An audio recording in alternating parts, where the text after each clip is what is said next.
दोस्तों, दुनिया के नक्शे पर एक ऐसा भूचाल आया है जिसने पश्चिमी देशों की नींद उड़ाकर रख दी है। अब तक जो देश खुद को दुनिया का सबसे बड़ा सुपर पावर और हथियारों का सौदागर समझते थे, आज वही देश भारत के सामने हाथ फैलाकर खड़े हो गए हैं। इतिहास का पहिया ऐसा घूमा है कि जिन देशों के हथियारों के भरोसे हम कभी अपनी सुरक्षा करते थे, आज वे अपनी सुरक्षा के लिए भारत के दरवाजे पर दस्तक दे रहे हैं। यूरोप और इजराइल जैसे ताकतवर मुल्क जिनके पास टेक्नोलॉजी का भंडार है, वो आज भारत से कह रहे हैं, प्रभु हमारे लिए हथियार बना दीजिए, वरना हम बर्बाद हो जाएंगे। ये खबर भारत के डिफेंस सेक्टर में अब तक की सबसे बड़ी क्रांति का आगाज है। दुनिया अब भारत को केवल एक खरीदार नहीं, बल्कि एक ग्लोबल वेपन्स प्रोडक्शन लाइन यानी दुनिया की सबसे बड़ी हथियार फैक्ट्री के रूप में देख रही है। यह वो पल है जब भारत का मेक इन इंडिया शेयर की तरह दहाड़ रहा है और चीन पाकिस्तान के पसीने छूट रहे हैं। दोस्तों, यह बदलाव रातों रात नहीं हुआ। इसके पीछे हमारे उन गुमनाम वैज्ञानिकों, DRDO के इंजीनियरों और भारतीय कामगारों की तपस्या है, जिन्होंने देश को इस मुकाम पर पहुंचाया है। अमेरिका भारत से हथियार ले रहा है, आज इजराइल भारत से हथियार खरीदने को तैयार है। इसके पीछे अगर किसी की सबसे ज्यादा मेहनत है तो वो है हमारे वो वैज्ञानिक जो कभी मीडिया के सामने नहीं आते, कभी दुनिया उनके बारे में कुछ नहीं जान पाती। दुनिया तो दूर, हम भारतीय भी उनके बारे में कुछ नहीं जानते। इसलिए दोस्तों, अगर आप उन वैज्ञानिकों को सम्मान देना चाहते हैं तो इस वीडियो को लाइक कीजिए और कमेंट बॉक्स में जय हिंद जरूर लिखिए। याद रहे, जय हिंद कहना हम सबके लिए गर्व की बात है। तो चलिए अब इस पूरी खबर की गहराई में उतरते हैं और समझते हैं कि आखिर ऐसा क्या हो गया कि पूरी दुनिया भारत की मुरीद हो गई। एक डिफेंस वेबसाइट में छपी धमाकेदार रिपोर्ट के मुताबिक यूरोप और इजराइल अपनी सुरक्षा के लिए अब पूरी तरह से भारत पर निर्भर होने की योजना बना रहे हैं। इसके पीछे की वजह बेहद चौंकाने वाली है। पिछले कुछ सालों में दुनिया ने दो बड़े युद्ध देखे हैं, रूस यूक्रेन युद्ध और इजराइल हमास संघर्ष। इन दोनों युद्धों ने पश्चिमी देशों की पोल खोलकर रख दी है। अब तक अमेरिका और यूरोप को लगता था कि उनके पास दुनिया की सबसे बेहतरीन टेक्नोलॉजी है और वो चुटकियों में जंग जीत लेंगे। लेकिन यूक्रेन के मैदान में जिस तरह से गोला बारूद और मिसाइलों की खपत हुई, उसने इन देशों के होश उड़ा दिए। उनकी फैक्ट्रियां पीस टाइम के हिसाब से चल रही थीं। लेकिन आज का युद्ध मास प्रोडक्शन मांगता है।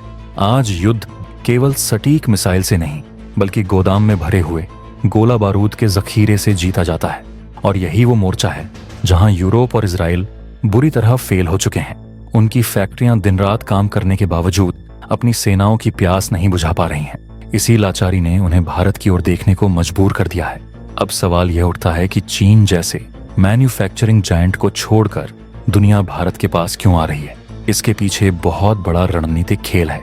सबसे बड़ा कारण है भारत की भौगोलिक स्थिति, यानी हमारी लोकेशन।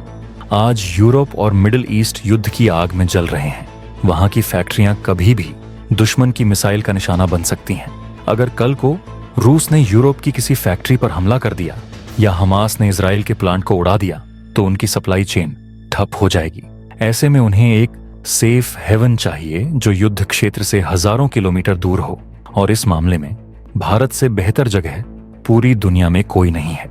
भारत में हथियारों का उत्पादन बिना किसी रुकावट के चलता रहेगा, चाहे दुनिया के किसी भी कोने में बम गिर रहे हों। इसे कहते हैं स्ट्रैटेजिक डेप्थ। और यही वजह है कि इजराइल अब भारत को अपना बैकअप प्लान मान रहा है। रिपोर्ट में एक बहुत ही महत्वपूर्ण शब्द का इस्तेमाल किया गया है, रिडेंडेंसी। इजराइल छोटा सा देश है, चारों तरफ दुश्मनों से घिरा है। अगर भीषण युद्ध हुआ तो उसकी फैक्ट्रियां सबसे पहले निशाने पर होंगी। इसलिए इजराइल चाहता है कि उसकी मिसाइलें, उसके ड्रोन और उसके एयर डिफेंस सिस्टम भारत में बड़ी मात्रा में तैयार किए जाएं, ताकि अगर इजराइल पर मुसीबत आए तो भारत से तुरंत हथियारों की खेप वहां पहुंच सके। यह भारत पर इजराइल के अटूट भरोसे का प्रतीक है। इसके अलावा पश्चिमी देशों के पास एक और समस्या है। उनके पास काम करने वाले लोग नहीं हैं। उनकी आबादी बूढ़ी हो रही है। इसके विपरीत भारत के पास दुनिया का सबसे बड़ा और युवा वर्कफोर्स है। हमारे इंजीनियर और कामगार कम लागत में बेहतरीन गुणवत्ता वाले हथियार बना सकते हैं। जो मिसाइल यूरोप में 100 रुपए में बनती है, भारत उसे 60 रुपए में बना सकता है। यह कॉस्ट इफेक्टिवनेस पश्चिमी कंपनियों को भारत की ओर खींच रही है।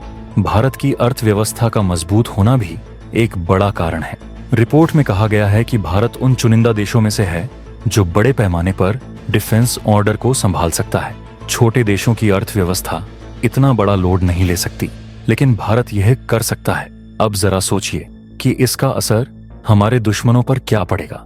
चीन, जो खुद को दुनिया की फैक्ट्री कहता था, आज डिफेंस सेक्टर में भारत से पिछड़ रहा है। जब दुनिया के सबसे उन्नत हथियार भारत में बनने लगेंगे तो हमारी सेना को लेटेस्ट टेक्नोलॉजी मिलेगी, हमारा डिफेंस इकोसिस्टम मजबूत होगा और हमें किसी के आगे हाथ फैलाने की जरूरत नहीं पड़ेगी। भारत अब बायर से सप्लायर बन रहा है। अब तक हम दुनिया की शर्तें मानते थे, लेकिन अब जब हम हथियार देंगे तो शर्तें भी हमारी होंगी। यह भारत की बहुत बड़ी कूटनीतिक जीत है। लेकिन दोस्तों, इस सुनहरे भविष्य को हकीकत में बदलने के लिए भारत को अपनी नीतियों में कुछ बदलाव करने होंगे। रिपोर्ट में नो आस्क पॉलिसी का जिक्र है। इसका मतलब है कि हमें अपने मित्र देशों के लिए एक्सपोर्ट के नियम आसान बनाने होंगे। अगर इजराइल या फ्रांस को यह भरोसा हो जाए कि भारत में बने हथियार बिना किसी लाल फीताशाही के उन तक पहुंच जाएंगे, तो वे बेझिझक यहां अरबों डॉलर का निवेश करेंगे। खुशी की बात यह है कि भारत सरकार इस दिशा में तेजी से काम कर रही है। टाटा, महिंद्रा, कल्याणी और अडानी जैसी प्राइवेट कंपनियां आज डिफेंस सेक्टर में जो कमाल कर रही हैं, वो इसी नीति का नतीजा है। आज भारत से तोप के गोले और ड्रोन के पुर्जे दुनिया भर में एक्सपोर्ट हो रहे हैं। यह बदलाव भारत को ग्लोबल सप्लाई चेन का बॉस बना देगा। जिस तरह दुनिया चिप्स के लिए ताइवान पर निर्भर है, वैसे ही सुरक्षा के लिए भारत पर निर्भर होगी।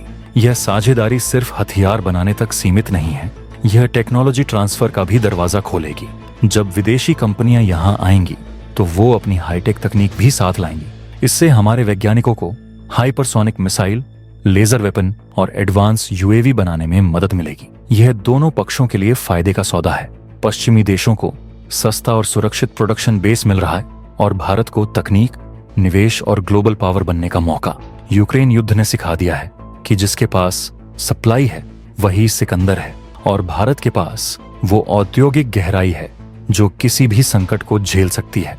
हमारी तटस्थता और स्वतंत्र विदेश नीति हमें दुनिया का सबसे भरोसेमंद साथी बनाती है। अमेरिका अपनी राजनीति में उलझा है, ईस्ट एशिया पर चीन का खतरा है। ऐसे में सिर्फ भारत ही वो चट्टान है जिस पर दुनिया टिक सकती है। दोस्तों, यह भारत के उदय का समय है। सदियों बाद भारत को वह स्थान वापस मिल रहा है जिसका वह असली हकदार है। जब भारतीय फैक्ट्रियों में बने ड्रोन इजराइल की सीमाओं की रक्षा करेंगे और जब भारत में बनी मिसाइलें यूरोप के आसमान को सुरक्षित करेंगी, तो हर भारतीय का सिर गर्व से ऊंचा हो जाएगा। पाकिस्तान और चीन की सारी चालें धरी की धरी रह जाएंगी, क्योंकि भारत अब ग्लोबल डिफेंस आर्किटेक्चर का अटूट हिस्सा बन चुका है। जिस देश के पास दुनिया की सुरक्षा की चाबी होगी, उसे कौन आंख दिखा सकता है। यह एक ऐसा सुरक्षा कवच है जो भारत को अजेय बना देगा। इसलिए हमें अपनी सरकार, अपने उद्योगपतियों और वैज्ञानिकों की इस दूरदर्शी सोच पर गर्व होना चाहिए। हम सही रास्ते पर हैं और मंजिल अब ज्यादा दूर नहीं है। भारत को विश्व गुरु बनने से कोई नहीं रोक सकता। जय हिंद।